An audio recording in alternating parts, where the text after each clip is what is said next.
gostaria de começar perguntando: quem aqui já sentiu aquela ponta de angústia?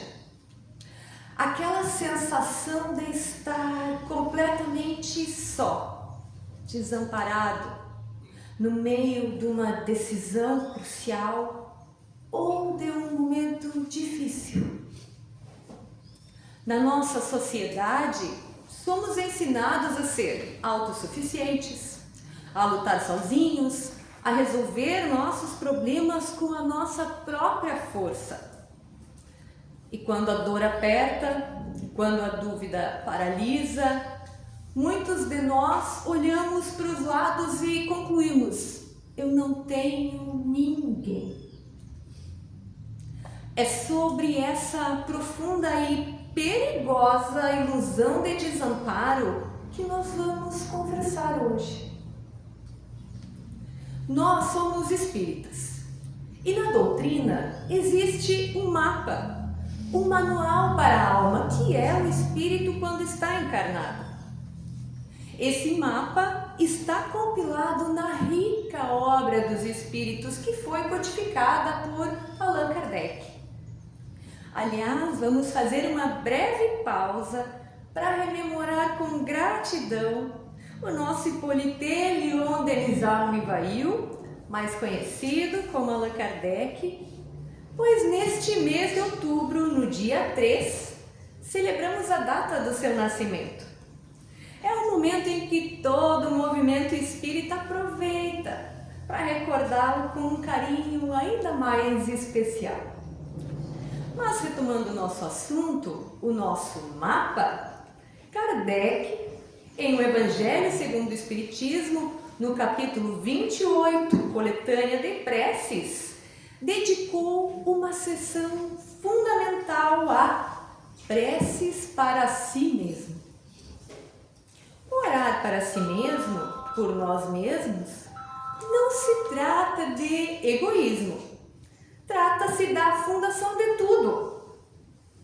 A prece por si mesmo é o reconhecimento de que, se queremos ser faróis para o mundo, precisamos primeiro estabelecer a conexão com Deus, nossa comunhão com Ele.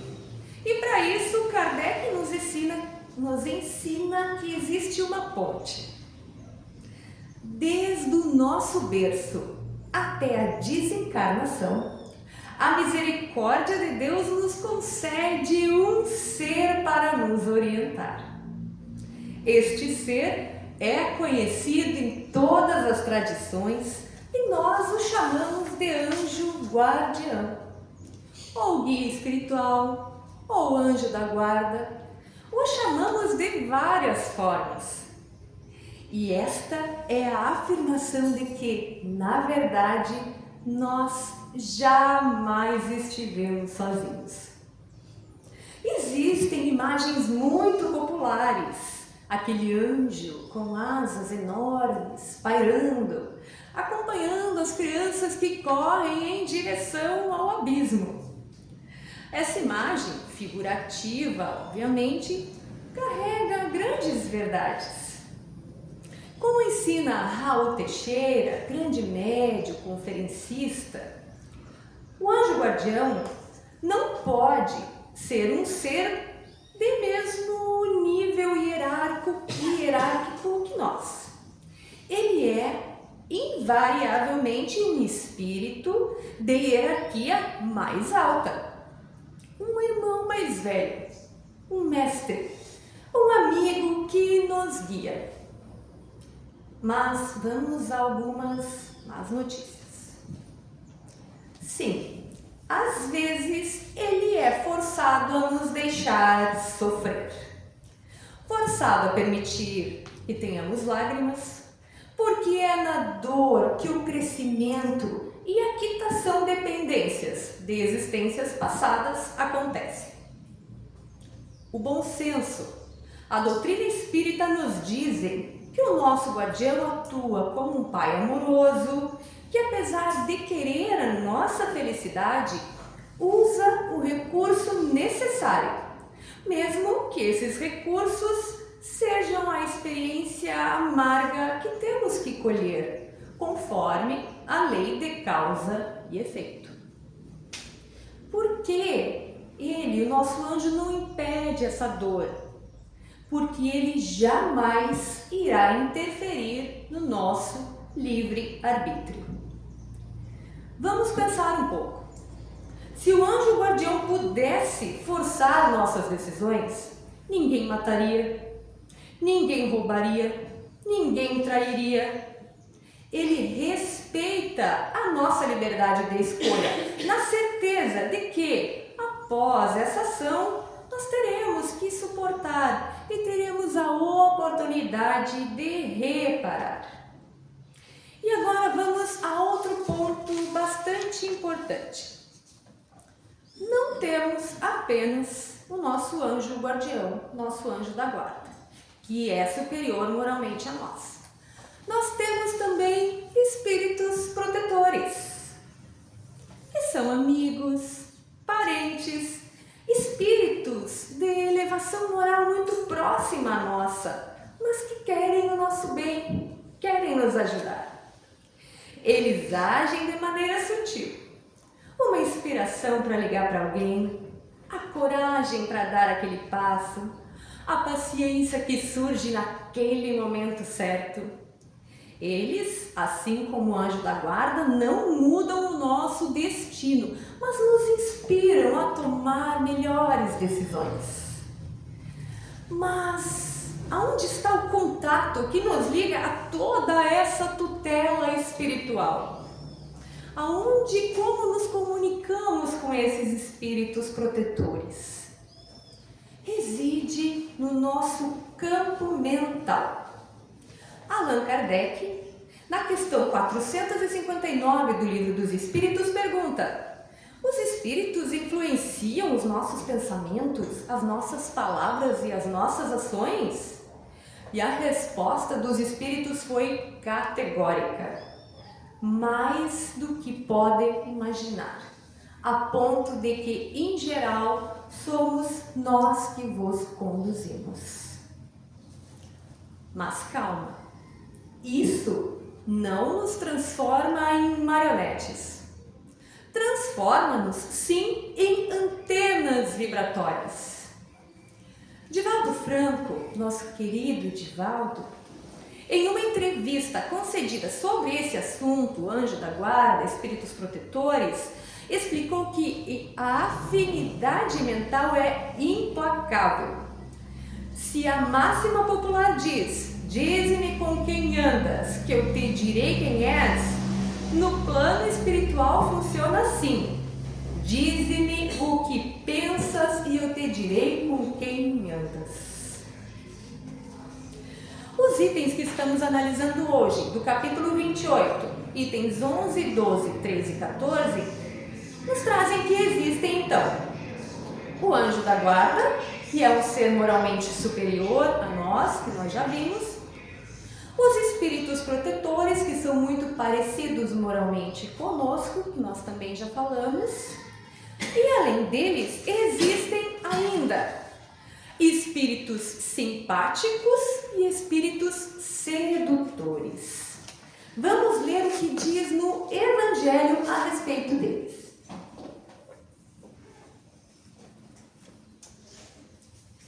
Os espíritos simpáticos são os que se ligam a nós por se assemelharem aos nossos gostos e tendências.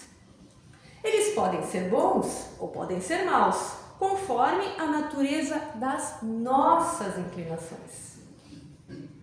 Já os espíritos sedutores se esforçam para nos desviar dos caminhos do bem, sugerindo-nos os maus pensamentos. Eles se aproveitam de todas as nossas fraquezas como se elas fossem portas abertas da alma. Existem aqueles espíritos sedutores que se agarram a nós como uma presa, mas que irão se afastar quando reconhecerem a sua impotência para lutar contra a nossa vontade, ou a nossa boa vontade. Vejamos que interessante. Se mantemos hábitos mentais de amargura, ressentimento, crítica destrutiva, naturalmente emitimos ondas vibratórias que ressoam com espíritos sedutores e imperfeitos. Eles se aproximam porque se identificam conosco. Eles não nos criam fraquezas, eles usam as nossas, que são portas abertas. Eles se agarram a nós até conseguirem o que desejam, ou se afastam quando sentem que estão perdendo o seu tempo. Aí sim, vão embora. E é aqui que o Espiritismo nos corrige. No senso comum, às vezes, imaginamos que temos um espírito bom e um espírito ruim, um em cada ombro. Como nos desenhos animados, quando eu era criança, tinha o Tom e Jerry, né? Tinha o Tom, ele tinha um espírito bom aqui, um ruim aqui, e eles ficavam contrabalanceando para tomar uma decisão. Mas nós sabemos que a realidade é mais profunda. Vamos entender de uma vez por todas.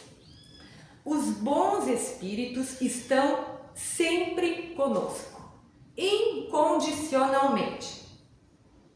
Os maus, ou menos elevados, são aqueles que nós chamamos, que nós permitimos ficar, que nós sintonizamos. A escolha, a sintonia dos maus é sempre nossa. A dos bons é compulsória, obrigatória. Então, já sabemos que sofremos todas essas influências espirituais.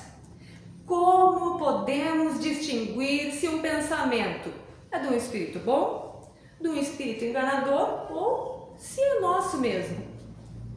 Allan Kardec sugere: se estamos em dúvida diante de uma questão, se queremos um conselho, que procuremos um estado de paz, de recolhimento, de oração sincera. A primeira ideia que vier, após termos chegado a esse estado, procuremos segui-la, porque é um pensamento inspirado, invariavelmente pelos bons espíritos. Se for bons pensamentos, bons espíritos só emanam bons pensamentos. Mas é preciso mais que isso, mais que ficar pedindo conselho, inspiração, é preciso assumir responsabilidades. Mesmo que um espírito nos tente, eles vão tentar. Eles só encontram receptividade porque nós abrimos as portas. Vejamos, Divaldo Franco conta que teve um obsessor por longos anos, ligado a ele por laços de existências passadas. Joana de Ângeles, a sua guia, não o privou do problema.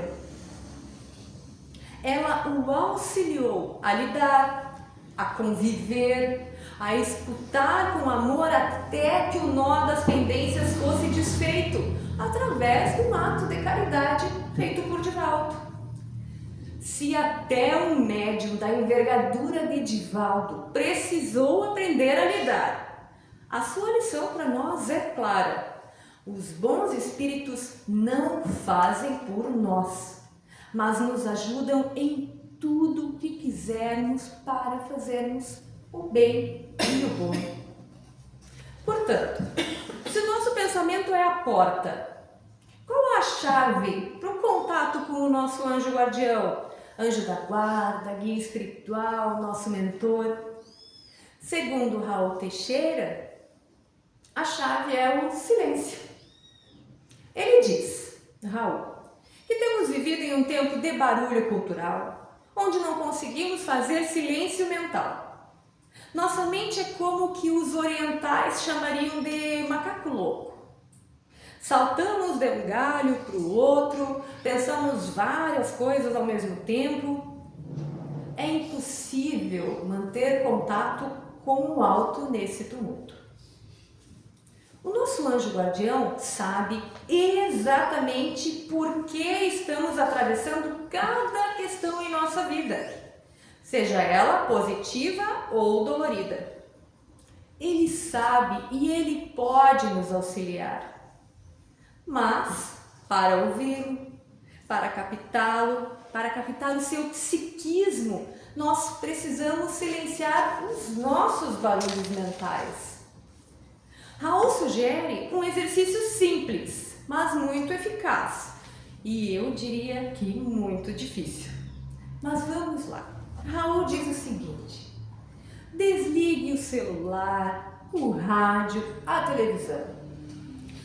Fique um tempo em reflexão, pensando nas coisas que te comovem, na natureza, coisas que deixem os teus pensamentos tranquilos e sublimes.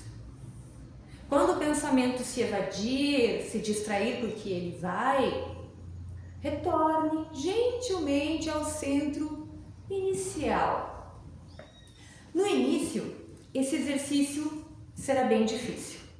Nós sentiremos uma angústia do vazio. Mas gradativamente vamos aprender a ficar mais tempo em silêncio. E de novo, Divaldo, nessa mesma linha de sugestão, respondeu a seguinte pergunta: mas o que acontece nesse momento de silêncio?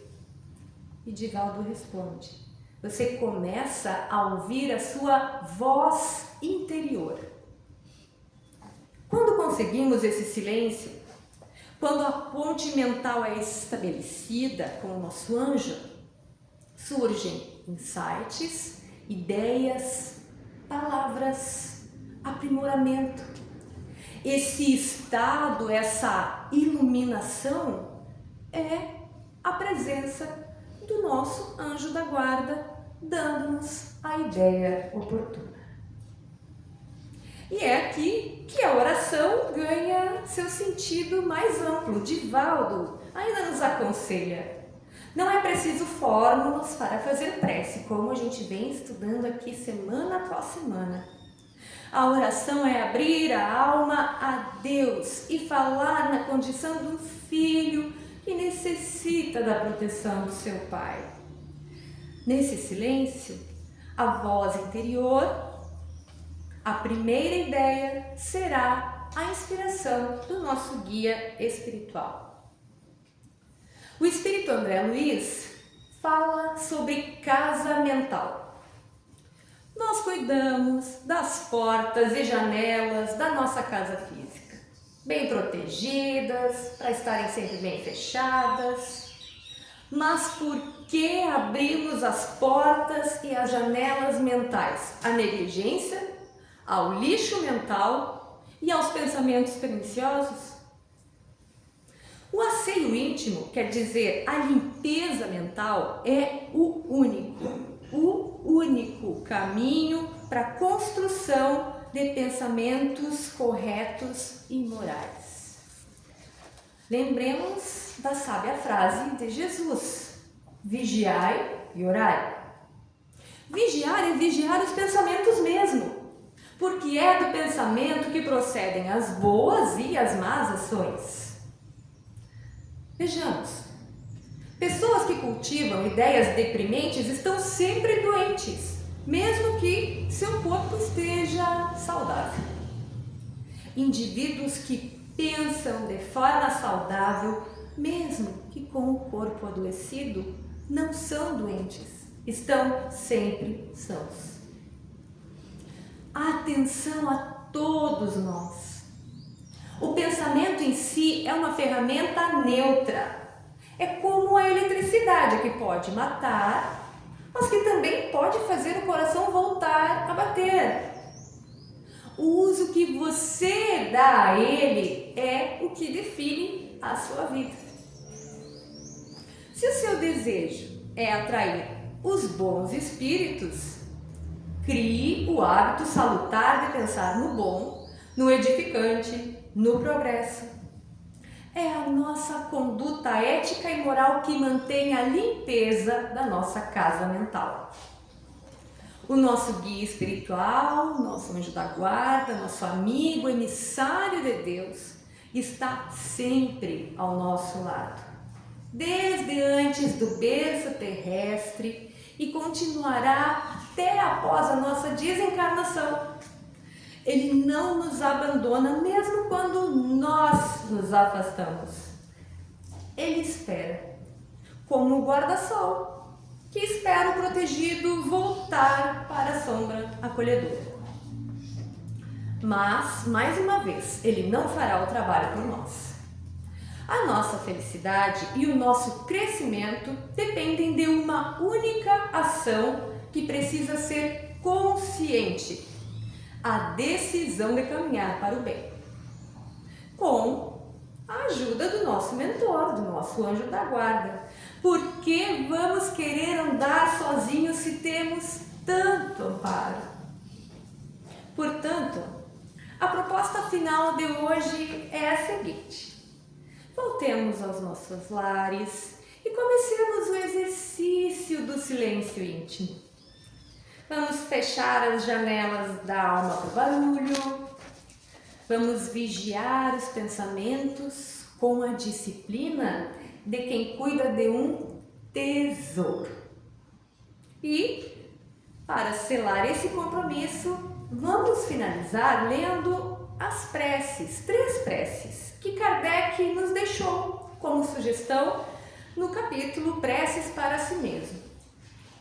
Eu os convido a usá-las em casa, ao menos uma vez por semana, para criar o hábito do vínculo cada vez mais forte com esse ser tão especial que é o nosso anjo da guarda, anjo guardião, guia espiritual.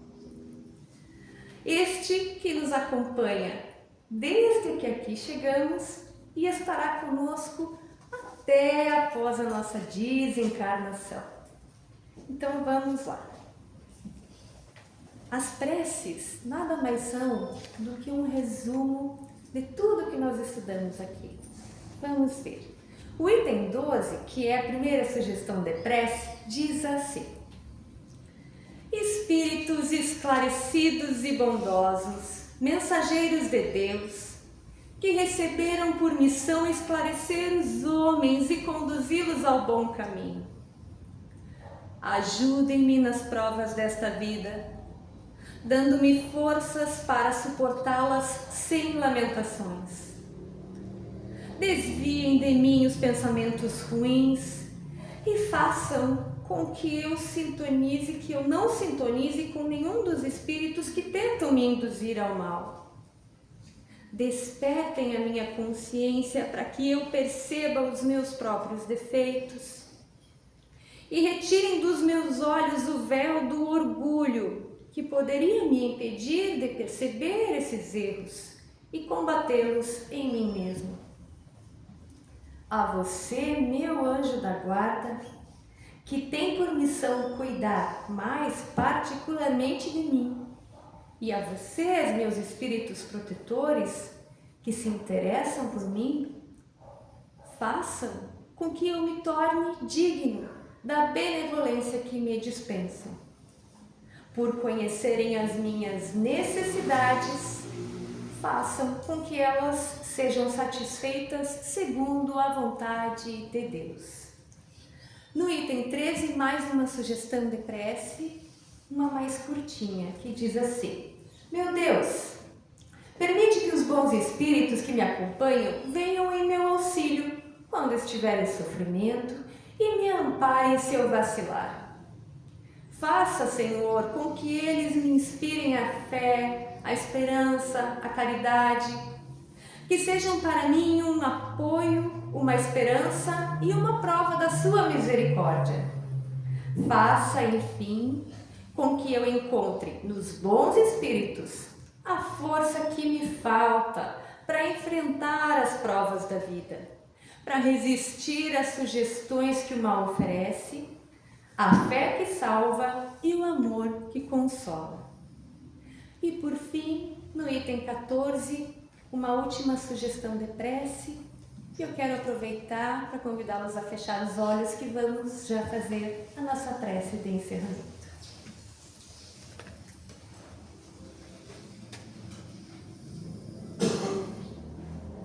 Espíritos bem-amados, anjos da guarda, que pela infinita misericórdia de Deus tenha permissão de velar pelos homens.